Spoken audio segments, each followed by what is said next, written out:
Este es un audio introductorio en el cual voy a darles un bosquejo de lo que contempla el libro tercero del Código de Procedimiento Civil, que comienza a partir del artículo 585, el cual refiere el procedimiento cautelar y otras incidencias. Y el título primero habla específicamente sobre las medidas preventivas.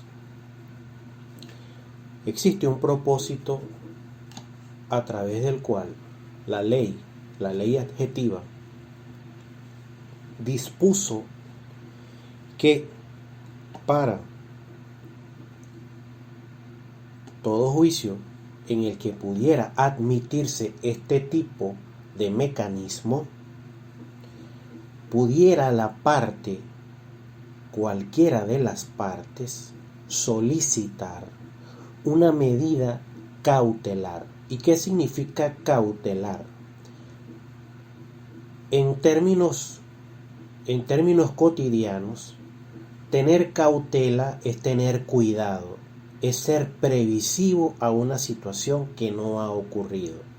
Es decir, es tener un seguro previo, tener asegurada la ocurrencia de algún hecho que no ha ocurrido, y para ello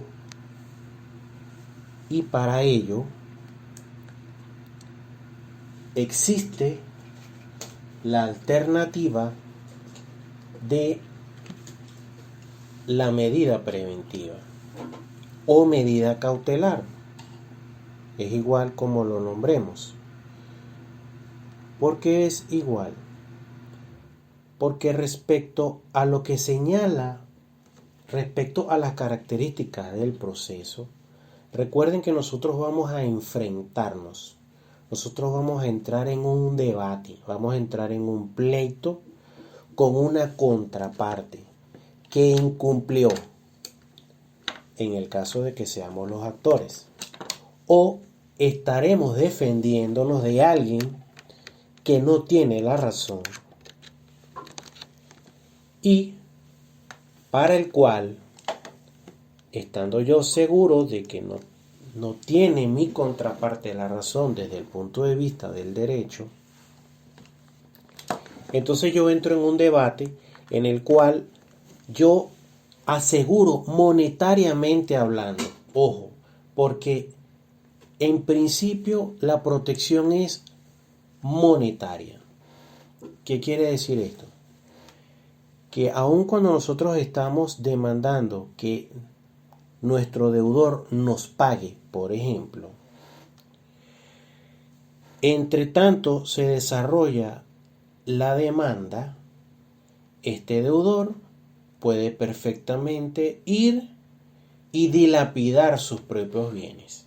Es decir, y recordemos un poco Derecho Civil 2, Derecho Civil Bienes. Este hace un acto de simulación en el cual, para no pagarme, va y hace un acto simulado de venta a otra persona. Y él empobrece su patrimonio con la finalidad de no responder a la deuda que tiene conmigo. Ese puede ser un caso. Hay muchísimos casos, ese es el caso más común, el caso en el que yo estoy demandando a una persona, pero asimismo, como estoy demandando, también requiero que el juez dicte una medida en la cual, cuando culmine el juicio en un año, si acaso, si no dura más tiempo, mi contraparte tenga bienes con que responder monetariamente hablando a la demanda que hoy le estoy haciendo. Eso es básicamente el principio de las medidas preventivas. Las medidas preventivas, como dice su nombre, viene a prevenir que en el futuro ese dictamen, esa sentencia bonita que va a dictar el juez a favor mío, no se haga un papel, un saludo a la bandera, en el momento que yo vaya y ataque los bienes de mi contraparte y vea que él lo que tiene es un par de cholas. Cuando en el momento en el que comenzó la demanda, él tenía carros, tenía apartamento, tenía un negocio, tenía una oficina, tenía un local, pero yo, asesorado de un abogado que no estudió procesal civil como debía ser, pues a él se le olvidó solicitar las medidas preventivas a fin de asegurar las resultas de ese juicio con los bienes de mi contraparte. Ojo con eso. Y el artículo 585 establece una serie de supuestos.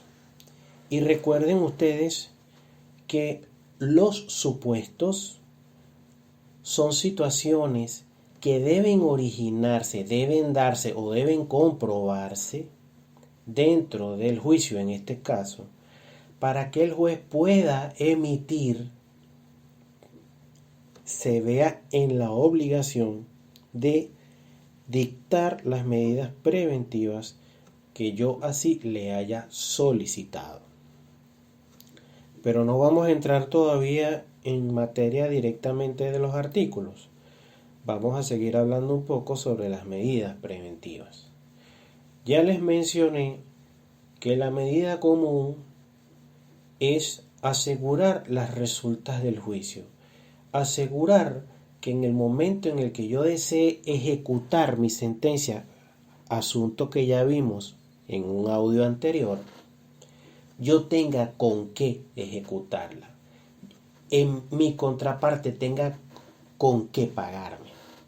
Porque en tanto ocurre el juicio, él puede perfectamente librarse de los bienes que tenga a su favor con la finalidad de declarar no tener los bienes suficientes para no cumplir con la obligación, por lo menos en la forma que yo lo necesito. También debo informarles que en este país la legislación no castiga con pena de presidio una deuda monetaria.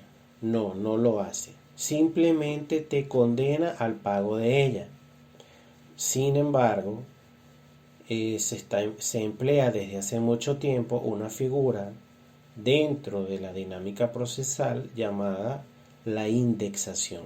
De eso vamos a conversar más adelante.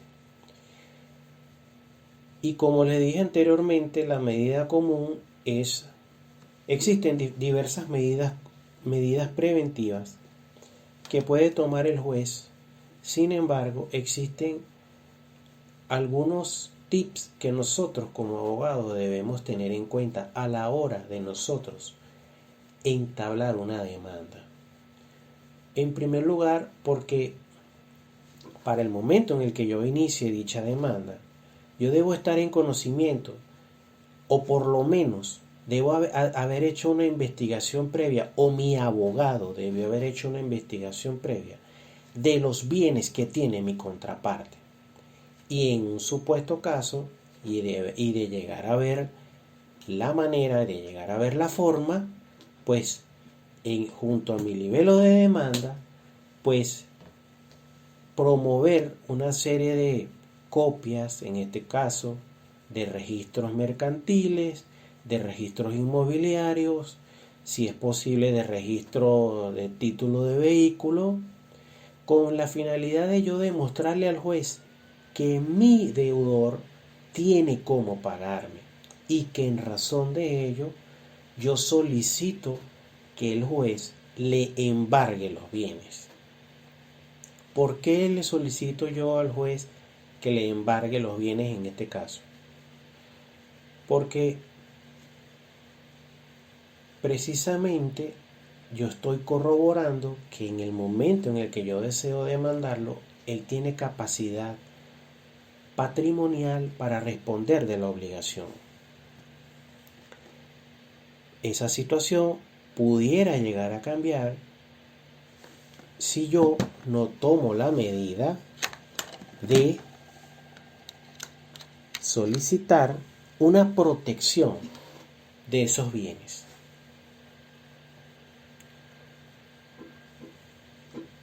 De esos bienes que él tiene. Yo estoy protegiendo no sus bienes, estoy protegiendo el resultado de mi juicio. Estoy protegiéndome de que en el momento que se emita la sentencia, él no manifieste no tener bienes, para nada. Sino que por el contrario, él tenga los bienes suficientes que puedan ser objeto de remate, de subasta, que es todo lo que anteriormente vimos en los artículos que quedaron atrás. De igual forma, también existen, además de que yo pueda solicitar al juez asegurar patrimonialmente hablando el resultado de mi juicio, bien porque tengo una deuda, también existe la posibilidad de que el objeto en disputa, de que el objeto del juicio sea precisamente un bien que se encuentre en manos de mi contraparte. ¿Ok? Puede ser un vehículo, puede ser una aeronave, puede ser un barco, una embarcación, puede ser un inmueble, que de acuerdo al tipo de bien del que estemos hablando, existe en la ley una determinada medida que puede tomar el juez. ¿Ok? Por ejemplo, en el caso de los bienes inmuebles, una de las medidas comunes que el juez tiende a dictar es la medida de prohibición de enajenar y gravar. Y gravar es algo que es de derecho civil bienes, que ya ustedes deben saber, y la prohibición de enajenar igualmente. Esa es una medida que dicta el juez, emite en un auto, y posteriormente, de acuerdo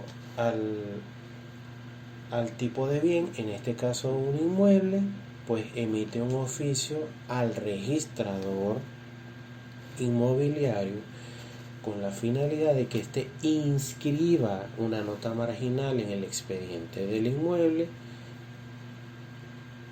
destacando que ese inmueble tiene una medida de prohibición de enajenar, lo cual le prohíbe al dueño deshacerse del inmueble. Se han dado situaciones respecto a este tipo de medidas, puesto que las medidas han llegado de forma tardía a los registros. Sin embargo, eso no significa que no pudiera llegar a atacarse, sí se puede atacar. Y por último, existen medidas de las que vamos a hablar más adelante, que son las medidas innominadas. Voy a aprovechar el audio para darles un pequeño tips de ayuda para el segundo parcial. Respecto a las reglas de tacha de documento, ojo con esos artículos, porque esos artículos van para el examen. Ese artículo va para el examen. Las reglas para tachar documento, tanto privado como público. Ya ahí les está llegando una ayuda. En la medida que sigan escuchando los audios y lo complementen con la lectura del código, pues ustedes poco a poco van a ir comprendiendo el contenido, ¿verdad? Este audio fue justamente con la finalidad de que entendieran de qué se trata el libro tercero, de qué se trata un procedimiento cautelar, de qué se trata las medidas, para qué son.